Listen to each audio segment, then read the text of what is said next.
ओम शांति।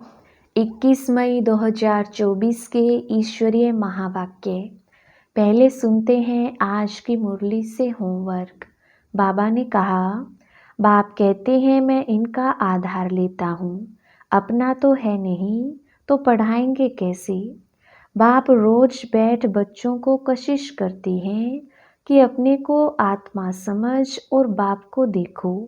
रावण मत पर ईश्वर की अमानत में ख़यानत नहीं डालनी है। सबसे ममत्व निकाल पूरा ट्रस्टी होकर रहना है। शिव बाबा वंडरफुल बाप, टीचर और सतगुरु है। उसे अपना कोई बाप नहीं, वह कभी किसी से कुछ सीखता नहीं, उन्हें गुरु की दरकार नहीं। ऐसा वंडर खाकर तुम्हें याद करना चाहिए। आपको कोई कुछ भी दे, लेकिन आप महादानी बच्चे सबको सुख की अंजलि, शांति की अंजलि, प्रेम की अंजलि दो। याद में जब बैठते हो तो बाप की करंट खींचते रहो। बाप तुम्हें देखे और तुम बाप को देखो। ऐसी याद ही आत्मा को पावन बना सकती है। और अब सुनते हैं महावाक्यों को विस्तार से। मुरली का सार। मीठे बच्चे, शिव बाबा वंडरफुल बाप, टीचर और सतगुरु है। उसे अपना कोई बाप नहीं, वह कभी किसी से कुछ सीखता नहीं, उन्हें गुरु की दरकार नहीं। ऐसा वंडर खाकर तुम्हें याद करना चाहिए। प्रश्न, याद में कौन सी नवीनता हो तो आत्मा सहज ही पावन बन सकती है। उत्तर, याद में जब बैठती हो तो बाप की करंट खींचते रहो।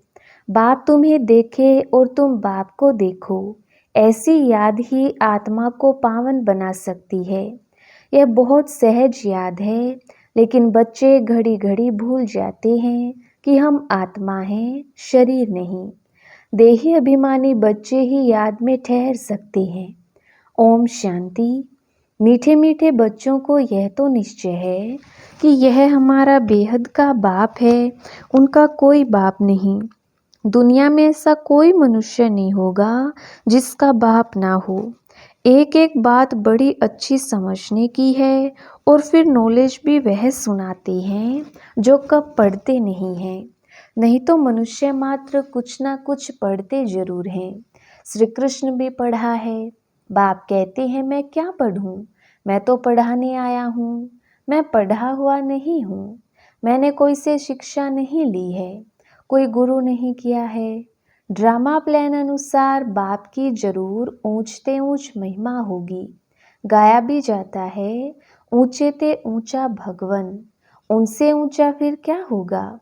ना बाप, ना टीचर, ना गुरु। इस बेहद के बाप का ना कोई बाप है, ना टीचर है, ना गुरु है। यह स्वयं ही बाप, टीचर, गुरु है। यह तो अच्छी तरह समझ सकते हो। ऐसा कोई भी व्यक्ति हो नहीं सकता। यही वंडर खाकर ऐसे बाप, टीचर, सतगुरु को याद करना चाहिए। मनुष्य कहते भी हैं ओ गॉड फादर, वह नॉलेजफुल टीचर भी है, सुप्रीम गुरु भी है। एक ही है, ऐसा कोई दूसरा मनुष्य मात्र नहीं होगा। उनको पढ़ाना भी मनुष्य तन में है। पढ़ाने के लिए मुख तो जरूर चाहिए। यह भी बच्चों को घड़ी घड़ी स्मृति रहे तो भी बेड़ा पार हो जाए। बाप को याद करने से ही विकर्म विनाश होंगे। सुप्रीम टीचर समझने से सारा ज्ञान बुद्धि में आ जाएगा। वह सतगुरु भी है, हमको योग सिखला रहे हैं। एक के ही साथ योग लगाना है। सभी आत्माओं का एक ही फादर है। सब आत्माओं को कहते हैं मामेकम याद करो। आत्मा ही सब कुछ करती है। इस शरीर रूपी मोटर को चलाने वाली आत्मा है। उनको रथ कहो व कुछ भी कहो, मुख्य चलाने वाली आत्मा ही है। आत्मा का बाप एक ही है। मुख से कहते भी हो हम सब भाई भाई हैं, एक बाप के बच्चे हम सब भाई भाई हैं। फिर जब बाप आते हैं प्रजापिता ब्रह्मा के तन में, तो भाई बहन होना पड़ता है। प्रजापिता ब्रह्मा मुख वंशावली तो भाई बहन होंगे ना। भाई की बहन से कभी भी शादी नहीं होती है। तो यह सब प्रजापिता ब्रह्मा कुमार कुमारियां हो गई। तो भाई बहन समझने से जैसे बाप के लवली चिल्ड्रन ईश्वरीय संप्रदाय हो गई। तुम कहेंगे हम हैं डायरेक्ट ईश्वरीय संप्रदाय। ईश्वर बाबा हमको सब कुछ सिखला रही हैं। वह कोई से सीखा हुआ नहीं है, वह तो है ही सदैव संपूर्ण। उनकी कलाएं कभी कम नहीं होती और सबकी कलाएं कम होती हैं। हम तो शिव बाबा की बहुत महिमा करते हैं। शिव बाबा कहना बड़ा इजी है और बाप ही पतित पावन है। सिर्फ ईश्वर कहने से इतना जचता नहीं है। अभी तुम बच्चों को दिल में जचता है बाप कैसे आकर पतितों को पावन बनाते हैं। लौकिक बाप भी है, पारलौकिक बाप भी है। पारलौकिक बाप को सभी याद करते हैं क्योंकि पतित हैं तब याद करते हैं। पावन बन गए फिर तो दरकार नहीं पतित पावन को बुलाने की। ड्रामा देखो कैसा है। पतित पावन बाप को याद करते हैं, चाहते हैं हम पावन दुनिया के मालिक बने। शास्त्रों में दिखाया है देवताओं और असुरों की लड़ाई लगी, परंतु ऐसा तो है नहीं। अभी तुम समझते हो हम ना असुर हैं ना देवता हैं। अभी हम हैं बीज की। सभी तुमको कूटते रहते हैं। यह खेल बड़ा मजे का है। नाटक में मजा ही देखने जाते हैं ना। वह सब है हद के ड्रामा। यह है बेहद का ड्रामा। इनको और कोई नहीं जानती। देवताएं तो जान भी नहीं सकती। अभी तुम कलयुग से निकल आए हो। जो खुद जानते हैं वह औरों को भी समझा सकती हैं। एक बार ड्रामा देखा तो फिर सारा ड्रामा बुद्धि में आ जाएगा। बाबा ने समझाया है यह मनुष्य सृष्टि रूपी झाड़ है। इनका बीज ऊपर में है। विराट रूप कहते हैं ना। बाप बैठ तुम बच्चों को समझाते हैं। मनुष्यों को यह पता नहीं है शिव बाबा कोई से भाषा सीखा होगा। जबकि उनका कोई टीचर ही नहीं तो फिर भाषा फिर क्या सीखा होगा। तो जरूर जिस रथ में आते हैं उनकी भाषा ही काम में लाएगा। उनके अपनी भाषा तो कोई है नहीं। वह कुछ पढ़ते सीखते ही नहीं। उनका कोई टीचर होता नहीं। श्री कृष्ण तो सीखता है। उनके माँ बाप टीचर हैं। उनको गुरु की तो दरकार ही नहीं क्योंकि उनको तो सद्गति मिली हुई है। यह भी तुम जानते हो। तुम ब्राह्मण हो सबसे ऊंच। यह तुम स्मृति में रखो। हमको पढ़ाने वाला है बाप। हम अभी ब्राह्मण हैं। ब्राह्मण देवता कितना क्लियर है। बाप तो पहले से ही कह देते हैं वह सब कुछ जानते हैं। क्या जानते हैं यह किसको पता नहीं। वह नॉलेजफुल है। सारे सृष्टि के आदि मध्य अंत की उनको नॉलेज है। बीज को सारे झाड़ की नॉलेज होती है। वह तो जड़ बीज है। तुम हो चैतन्य। तुम अपने झाड़ की नॉलेज समझाते हो। बाप कहते हैं मैं इस वैरायटी मनुष्य सृष्टि का बीज हूँ। हैं तो सब मनुष्य परंतु वैरायटी है। एक भी आत्मा के शरीर के फीचर्स दूसरे जैसे नहीं हो सकते। दो एक्टर्स एक जैसे नहीं हो सकते। यह है बेहद का ड्रामा। हम मनुष्यों को एक्टर्स नहीं कहते हैं, आत्मा को कहते हैं। वो लोग मनुष्यों को ही समझाते हैं। तुम्हारी बुद्धि में है कि हम आत्माएं एक्टर्स हैं जो शरीर द्वारा डांस करते हैं। जैसे मनुष्य बंदर को डांस कराते हैं। यह भी आत्मा है जो शरीर को डांस कराती पार्ट बजवाती है। यह तो बहुत सहज समझने की बातें हैं। बेहद का बाप आते भी जरूर हैं। ऐसे नहीं कि नहीं आते। शिव जयंती भी होती है। बाप आते ही तब हैं जब दुनिया चेंज होनी होती है। भक्ति मार्ग में श्री कृष्ण को याद करते रहते हैं, परंतु श्री कृष्ण आए कैसे? कलयुग में या संगम पर? तो श्री कृष्ण का रूप इन आँखों से देखा नहीं जा सकता। फिर उनको भगवान कैसे कहें? वह तो सत्युग का पहला नंबर प्रिंस है। उनका बाप भी है, टीचर भी है, गुरु की उनको दरकार नहीं क्योंकि सद्गति में है। स्वर्ग को सद्गति कहा जाता है। हिसाब भी क्लियर है। बच्चे समझते हैं मनुष्य 84 जन्म लेते हैं। कौन कौन कितने जन्म लेते हैं वह तो हिसाब करते हो।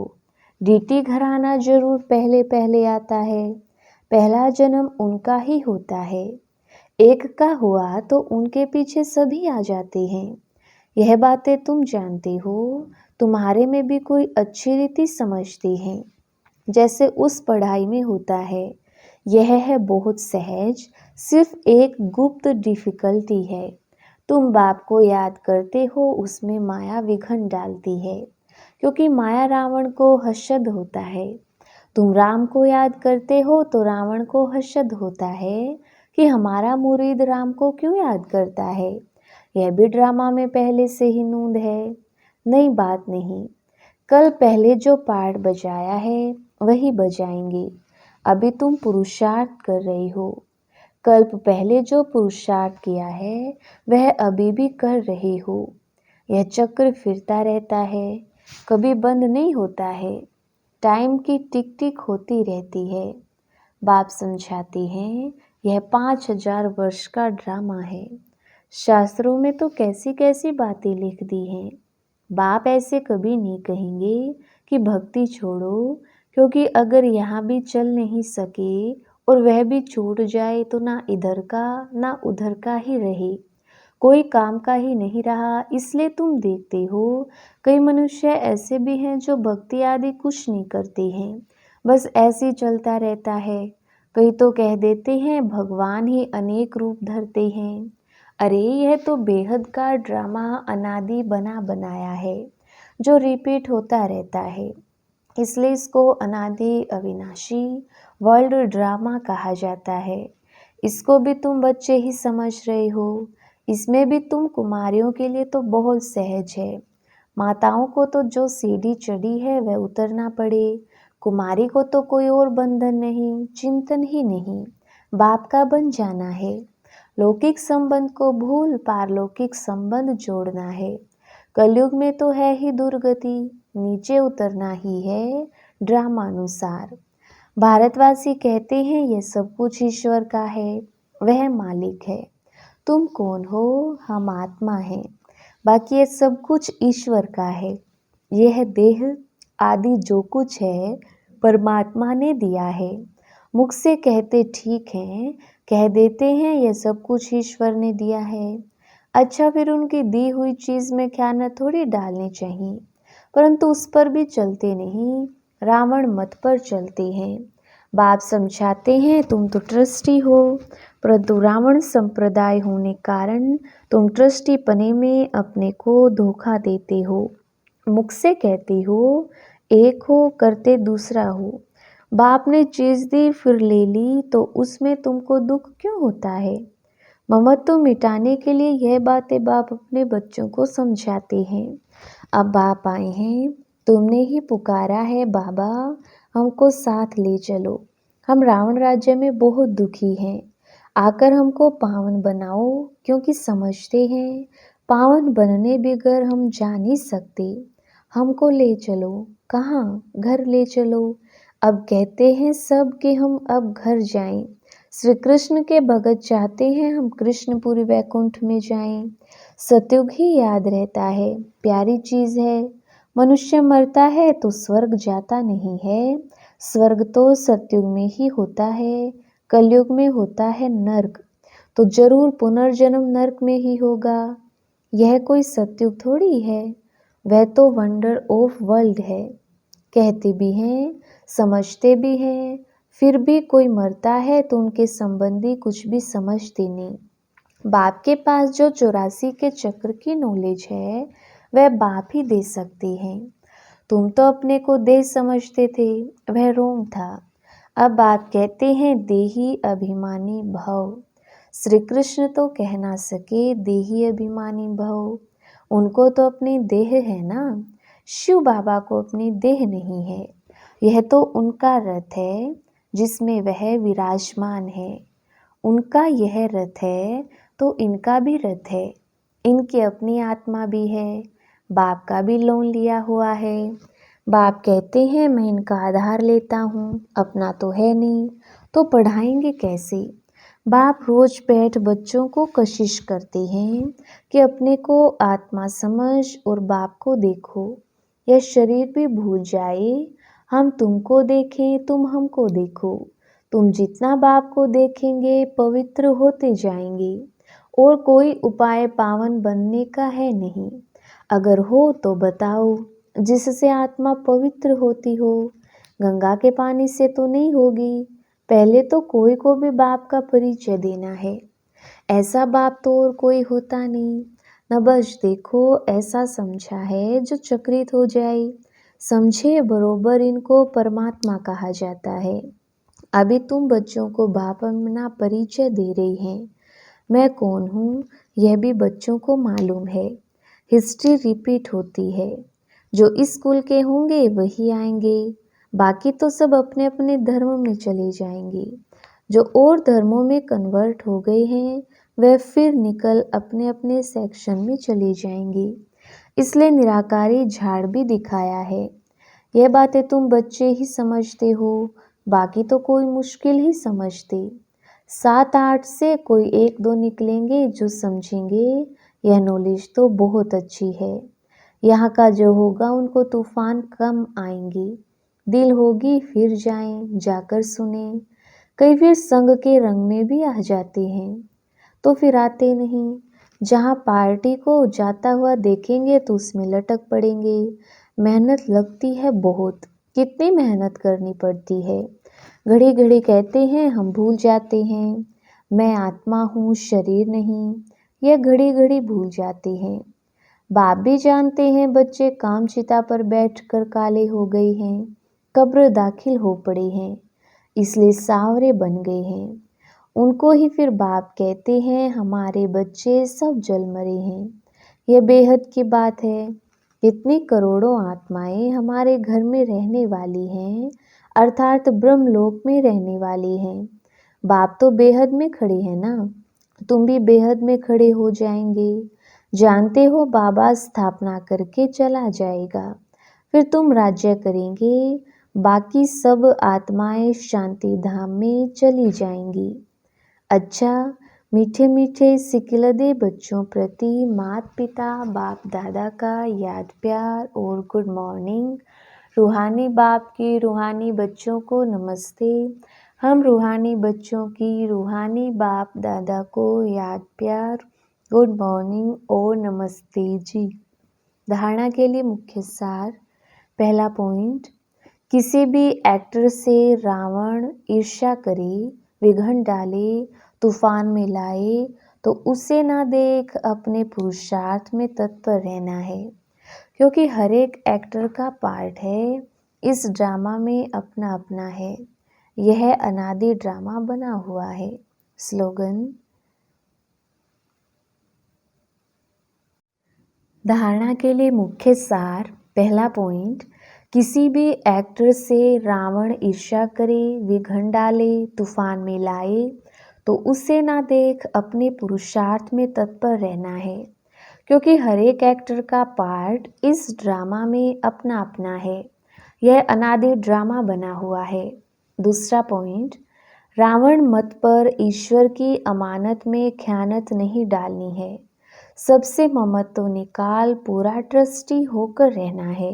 वरदान, सदा एक रस मूड द्वारा सर्व आत्माओं को सुख शांति प्रेम की अंजलि देने वाले महादानी भव।